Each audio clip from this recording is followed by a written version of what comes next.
Next, we're going to get into this concept, what is called class hierarchy. And what we mean by class hierarchy is oftentimes we can look at what different objects share that are similar and create one class that then talks to other classes by sharing out those same properties and passing them on. So if you remember back from a previous lesson where we talked about the parent being the class that gives all of its methods and variables to the child that it can use, that's what we're beginning to talk about. But I want to look at first from the real simple perspective of just a couple common objects that share similar properties. Let's go back to the deck of cards first. We all know that a specific deck of cards has to have 3 or 4 key things depending on the game, where they have to have the suit, the rank, and the point value. So what we would do with this is we would also go in and build an initial class that would hold the card, but then the deck would also be the collection of these cards, and possible that we could use another class to actually control the deck. Or we could do, because the deck we can do some different things to as well, such as shuffle. We can shuffle the deck. We can take physical cards off of the deck. However, the deck, in order for it to exist, needs to rely on the cards as well. And depending on how sophisticated we want to make the game, as to whether we make these a has-a relationship or an is-a relationship. Inheritance versus composition. Let's look at an example where inheritance would be a more definitive factor.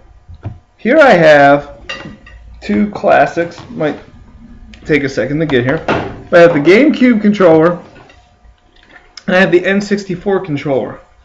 So right away, whatever similarities we could pull initially from these controllers would be what we'd put in the parent class.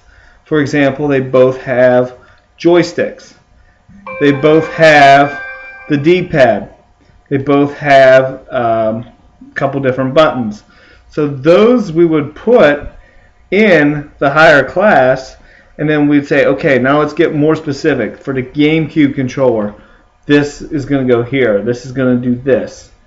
This button will do this. These 2 triggers up here will do this. Not that the N64 was that different with its controller, outside of putting Z on the bottom versus Z up here, but they are 2 different controllers that talk to 2 different systems. So there would be a parent class called controller, and then we get specifics such as GameCube and N64. Another example of where it's similar and it'll be passing it down would be 2 cups. So with the 2 cups, they both have the same kind of shape, so we could define the shape in a parent cup class. We could define, in this instance, we could define that they are clear. However, this one's a little bit smaller than this one. This one holds a little bit more, so they're still different, but there'd be a parent cup class, and then there would be like the smaller glass and the bigger glass. These are similar, but this here, the coffee mug, is a little bit different because of how it looks and some of the other physical differences, such as this is intended to hold a hotter drink than this one is.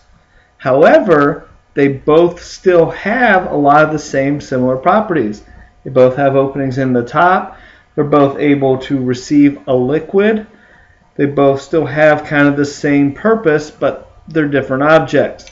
So we could look at if they're going to have a parent class of a cylinder that can hold liquid. So we call it like cylinder or cup, and then gets more specific to mug, big cup, and little cup. So no matter kind of where you look around your house, you can start to see some of these different things, their similarities, and then break it down as to what would be the parent class versus what would be then the children receiving those properties, but then taking their own unique form. just like you did when you were born.